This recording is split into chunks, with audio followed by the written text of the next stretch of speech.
Hello everyone, Jaspreet here. Welcome to my channel Computer Gyan. Subject is System Software and the chapter 4 is Compiler, and today we are going to cover topic that are classification of grammar. पहले हम देखेंगे grammar क्या होती है, फिर classification क्या है grammar की, और सेकंड जो हमारा इंपॉर्टेंट टॉपिक है वो होगा intermediate form for arithmetic statement. और दिस इज़ पार्ट 3. अगर आप इससे रिलेटेड पार्ट्स को देखना चाहते तो उसका लिंक आपको मेरे डिस्क्रिप्शन बॉक्स में मिल जाएगा. So let's start. तो सबसे पहले grammar for a programming language is a formal description of the syntax. जो हम सिंटैक्स यूज़ करते हैं उसके लिए एक फॉर्मल डिस्क्रिप्शन होती है, तो ये प्रोग्रामिंग लैंग्वेज है, ठीक है. और form of program and individual statement written in language. और जो प्रोग्राम है, ठीक है, या फिर फॉर्म है, फॉर्म ऑफ प्रोग्राम है और सिंटैक्स है, इन दोनों की एक फॉर्मल डिस्क्रिप्शन होती है. और ये इंडिविजुअल स्टेटमेंट्स होती हैं जो लैंग्वेज में रिटन होती हैं. जैसे ये देखो ग्रामर, हमने उसके लिए जी यूज़ करते हैं, और ये क्वाड्रपल मतलब कि 4 इसमें हम यूज़ करते हैं. पहला NTPS. तो N हमारे पास होता है finite set of non terminals. जो नॉन टर्मिनल्स होते हैं उनके लिए हम N यूज़ करते हैं, और जो टर्मिनल सिंबल्स होते हैं उनके लिए हम T यूज़ करते हैं. और जो finite set of production rules हमारे पास होते हैं उसके लिए हम P यूज़ करते हैं. और जो हमारी S होती है वो स्टार्ट सिंबल होती है, और S जो है वो नॉन टर्मिनल से ही होती है. नॉन टर्मिनल हमारे पास होते हैं जैसे कैपिटल में जो भी होगा, जैसे कैपिटल में SET जो भी होगा, और जो टर्मिनल सिंबल होते हैं ये हमारे स्मॉल लेटर्स में होते हैं. तो जो स्टार्टिंग है वो भी हमारी नॉन टर्मिनल से होनी चाहिए. तो अब क्लासिफिकेशन ग्रामर में क्या है. A grammar G is used for 2 purposes. 2 purpose के लिए हम यूज़ करते हैं. To generate valid strings of language L. एक तो मतलब कि एक वैलिड स्ट्रिंग जनरेट करने के लिए, एंड रिकॉग्नाइज वैलिड स्ट्रिंग, और उसे एक तो जनरेट करना वैलिड स्ट्रिंग को और उसे रिकॉग्नाइज भी करना, उसके लिए हम ग्रामर जी यूज़ करते हैं. Grammars are classified on the basis of the nature of production used in them. और उसको हम क्लासीफाई करते हैं कि जो उनमें प्रोडक्शंस का नेचर होता है उसके अकॉर्डिंग हम उन्हें क्लासीफाई करते हैं. तो हमारे पास ये 3-4 तरह की है. टाइप 0 ग्रामर है, टाइप 1 है, टाइप 2 है, एंड टाइप 3. तो ये टाइप 3 तक हमारे पास ग्रामर है. तो पहली है हमारे पास type 0 grammar. These grammars are also known as phrase structure grammar. तो इसे हम फेस स्ट्रक्चर ग्रामर भी बोलते हैं. तो इसमें प्रोडक्शन की जो फॉर्म होती है वो इस तरह से होती है. अल्फ़ा, ठीक है, ये हमारे पास कॉलन्स है, इक्वल्स टू बीटा. तो जहाँ पर अल्फ़ा एंड बीटा जो है वो स्ट्रिंग्स ऑफ टर्मिनल होती हैं या फिर नॉन टर्मिनल. मतलब इसमें ज़रूरी नहीं है कि वो टर्मिनल होंगे या नॉन टर्मिनल, दोनों का कॉम्बिनेशन होता है अल्फ़ा में भी और बीटा में भी. Such productions permit arbitrary substitution of strings during derivation और reduction, hence they are not relevant to specification of programming language. तो जो इस तरह की प्रोडक्शंस होती हैं, ठीक है, इसमें सब्सटीट्यूशन होता है स्ट्रिंग का. जैसे एक हमारे पास बड़ी स्ट्रिंग है तो एक हम उसमें सब्सटीट्यूट कर रहे हैं, तो ठीक है, उनको मतलब डेरिवेशन के लिए या फिर उन्हें रिड्यूस करने के लिए हम इस तरह की जो है ग्रामर यूज़ करते हैं. सेकेंड हमारे पास है टाइप 1 ग्रामर. तो इसको हम कॉन्टेक्स्ट फ्री ग्रामर भी बोलते हैं, because their production specify the derivation और reduction of the strings can take place only in specific context. तो इसमें जो है रिडक्शन तो होती ही है, या फिर हम बोलते हैं कि हम डेरिवेशन भी करते हैं स्ट्रिंग की, बट वो एक स्पेसिफिक कॉन्टेक्स्ट में होती है, तभी हम बोलते हैं कॉन्टेक्स्ट फ्री ग्रामर.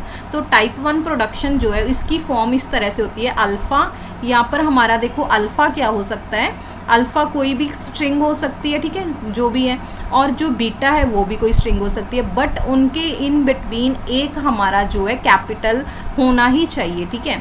और यहाँ पर हमारे पास क्या है, ये हम पाई यूज़ कर रहे हैं और बीटा है. तो बाकी सेम है, यहाँ पर दोनों साइड अल्फ़ा बीटा है, यहाँ पर भी दोनों साइड अल्फ़ा बीटा है. तो string pi in the sentential form can be replaced by a. जो है इसको हम ए के साथ रिप्लेस कर सकते हैं और इसको पाई के साथ रिप्लेस कर सकते हैं, only when it is enclosed bye string alpha and beta. अगर दोनों अल्फ़ा एंड बीटा दोनों साइड उसके हैं तो हम इनको आपस में रिप्लेस कर सकते हैं. Even these kind of grammar are not relevant in the real of programming language. तो रियल ऑफ प्रोग्रामिंग लैंग्वेज में इस तरह की ग्रामर जो है हम वो यूज़ नहीं करते. तो आगे है type 2 grammar, these grammar impose no context requirement on derivation और रिडक्शन। तो इनमें कोई कॉन्टेक्स्ट नहीं होता, ना आगे ना पीछे, ठीक है, तो इनमें कोई कॉन्टेक्स्ट रिक्वायर नहीं होता। तो ये टू प्रोडक्शन हमारी ये इस तरह से ए और पाई, देखो अल्फ़ा बीटा दोनों साइड से वो रिमूव हो गया, which can be applied independent of its context. तो इसको हम बोल सकते हैं कि ये कॉन्टेक्स्ट फ्री ग्रामर है, तो इसके साथ कॉन्टेक्स्ट नहीं है, ठीक है, जैसे अल्फ़ा बीटा पहले था, तो इसे हम कॉन्टेक्स्ट फ्री ग्रामर भी बोलते हैं या फिर CFG बोलते हैं।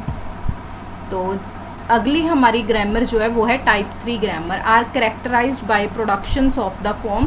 तो इसमें इस तरह की हमारे पास प्रोडक्शंस होनी चाहिए, जैसे ये देखो ए टी बी, और हमारे पास स्लैश मतलब या तो TB होनी चाहिए, मतलब हम बोल सकते हैं कि ये हमारे पास टर्मिनल्स हैं, ठीक है, और फिर हमारे पास नॉन टर्मिनल होना चाहिए या फिर टर्मिनल से ही स्टार्ट हो, तो इस तरह से भी हो सकता है। तो इस तरह की ग्रामर को हम टाइप 3 ग्रामर बोलते हैं। इसको हम लीनियर ग्रामर भी बोल देते हैं और रेगुलर ग्रामर भी बोल देते हैं। तो रेगुलर ग्रामर जो होती है वो यही होती है, these grammars are beneficial for scanning environment को ये स्कैन करने के लिए बेनिफिशियल होती हैं, but the nature of their production restrict the expressive power of these grammar. जो ग्रामर को एक्सप्रेस कर सकती है उसकी जो पावर है उसको रिस्ट्रिक्ट कर देती है। तो ये चलो ये हमारी ग्रामर्स होगी। उसके बाद जो है हमारा नेक्स्ट जो टॉपिक है वो है intermediate form for arithmetic statement.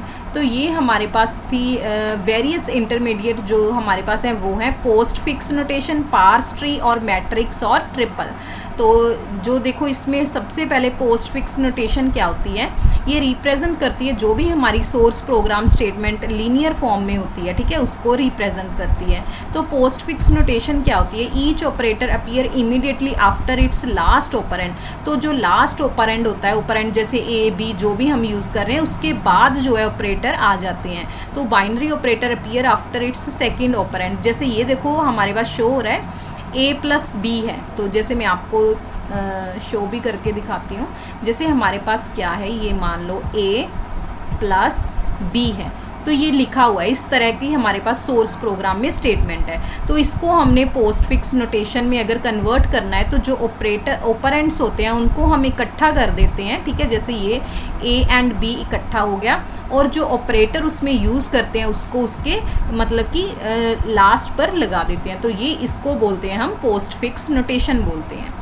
And जो नेक्स्ट हमारे पास है, तो इसमें देखो जैसे ये एग्जाम्पल इन्होंने भी दी है, इसमें क्या है A+B इंटू सी, ठीक है, A+B और इंटू सी एक किस तरह से कन्वर्ट कर दी, पहले जो ब्रैकेट में थी इसमें क्या बन जाएगा, पहले A और B ये दोनों ऑपरेंट आएंगे, फिर हमारे पास जो ऑपरेटर है प्लस वाला वो चला जाएगा, और इसमें फिर क्या होगा, फिर देखो जो A+B और ये वाला था उनके बीच क्या है, मल्टीप्लाई, तो मल्टीप्लाई बिल्कुल लास्ट पर चला जाएगा, C पहले आ जाएगा। तो इस तरह से हमने कन्वर्ट किया है। जैसे ये है, ये आपस में हो जाएंगे, पहले A B ऑपरेंट आएगा, फिर प्लस ऑपरेटर आएगा, फिर CD जो है वो हमारे पास क्या आएगा, ऑपरेंट आएंगे प्लस जाएगा, फिर उन दोनों के मतलब कि इन बिटवीन मल्टीप्लाई था तो वो सबसे पहले चला जाएगा। तो इसको बोलते हैं पोस्ट फिक्स नोटेशन। तो ये मेनली हम यूज़ करते हैं हाई लेवल लैंग्वेज जैसे स्नोबॉल में। तो postfix notation is popular intermediate code in non optimizing compiler due to ease of generation and use. तो ये काफ़ी यूज़ होती है इसमें, ठीक है। तो सेकंड हमारा था पार्स ट्री।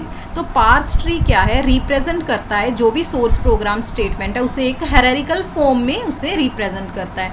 तो उसके रूल्स हैं जो हमारे पास अर्थमेटिक स्टेटमेंट को इसको जो है ट्री में, पार्स ट्री में कन्वर्ट करने के लिए रूल्स है। पहला, any variable is a terminal node of the tree.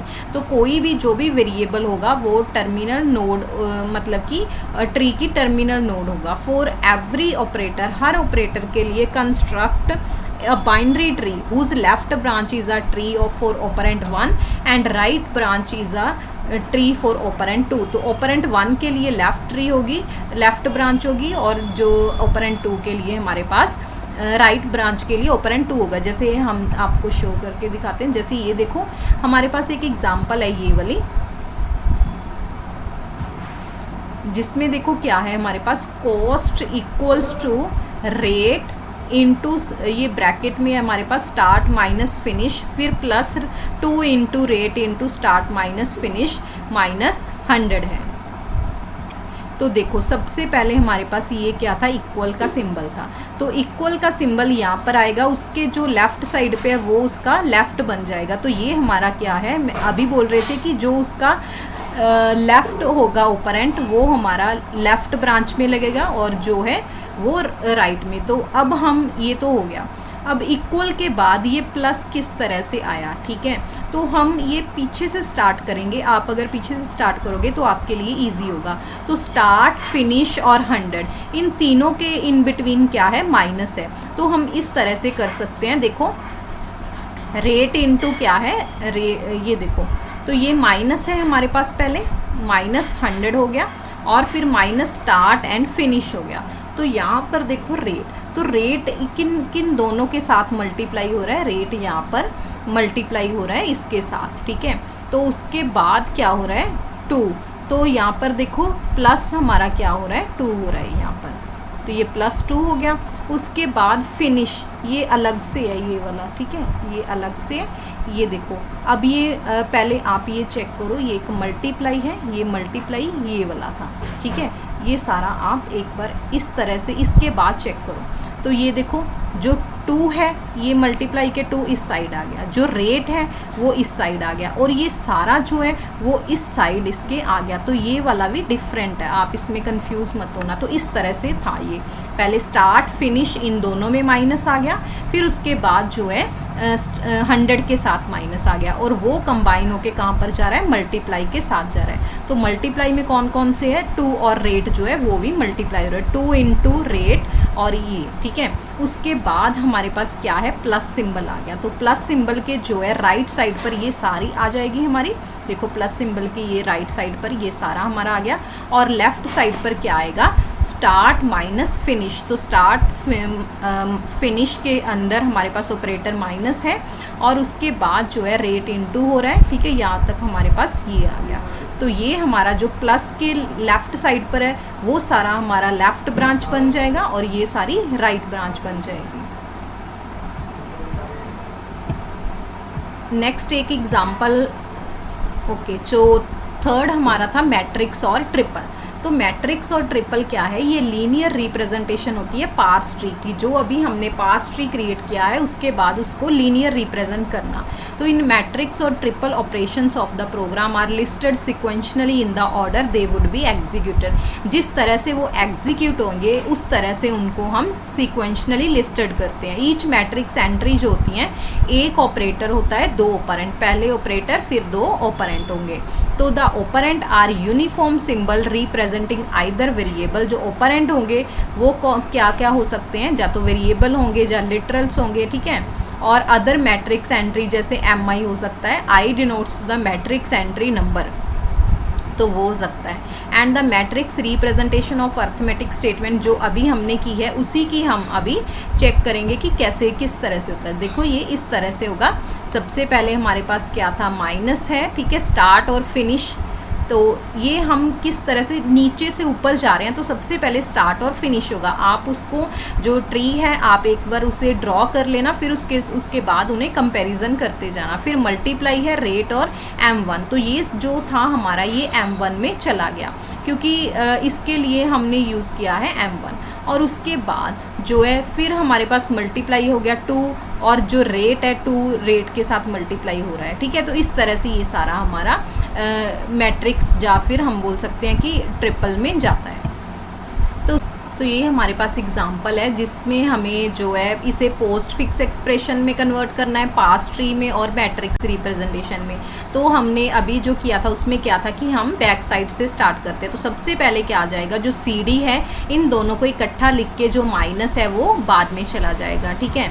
फिर उसके बाद जो ये वाला ब्रैकेट है इसे सॉल्व करेंगे, AB इकट्ठा आ जाएगा, फिर प्लस आ जाएगा उसके बाद, ठीक है। फिर आप चेक करो कि इन दोनों के इन बिटवीन डिवाइड था तो फिर इसके आगे जो है डिवाइड आ जाएगा। फिर उसके बाद XY इकट्ठा लिख के प्लस आ जाएगा, ठीक है। और जो फिर है इनके इन बिटवीन क्या था, दोनों के मल्टीप्लाई, तो फिर मल्टीप्लाई आ जाएगा। फिर लास्ट में हमारा F आ जाएगा और जो प्लस था वो आ जाएगा। तो इस तरह से पोस्ट फिक्स एक्सप्रेशंस आ गया। और नेक्स्ट हम देख लेते हैं। तो पास ट्री देखो इस तरह से ही पास ट्री बनाए, सी डी आ गया पहले माइनस, फिर ए बी का प्लस, फिर इनका डिवाइड आ गया, फिर एक्स वाई का प्लस मल्टीप्लाई और फिर एफ और उसका प्लस। तो इनको फिर हमने लिखा है इस तरह से, देखो ये किस तरह से लिखा है, एक्स वाई इसका क्या है प्लस, तो ये लेफ़्ट था हमने इस तरह से लिख दिया, फिर हमारा लेफ़्ट ये है प्लस एफ और एम, इसको हमने m1 क्रिएट कर दिया। उसके बाद फिर है हमारे पास प्लस, तो ये क्या था ए बी आ गया इसमें, और फिर है ये माइनस सी डी आ गया, और फिर डिवाइड है तो इसमें ये वाला हम m3 मान लेते हैं और इसको m4 मान लेते हैं, और फिर मल्टीप्लाई में ये हमारी लेफ़्ट ब्रांच बन जाएगी m2 और m5। इस तरह से हम रिप्रेजेंट कर सकते हैं। तो आज का हमारा ये टॉपिक कंप्लीट होता है। अगर आपको कोई भी डाउट है तो आप कमेंट सेक्शन में मुझे पूछ सकते हो। Thanks for watching. अगर आपको वीडियो पसंद आई है तो आप इसे लाइक और शेयर ज़रूर करें, और अगर आपने मेरे चैनल को सब्सक्राइब नहीं किया तो आप इसे अभी सब्सक्राइब कर लें।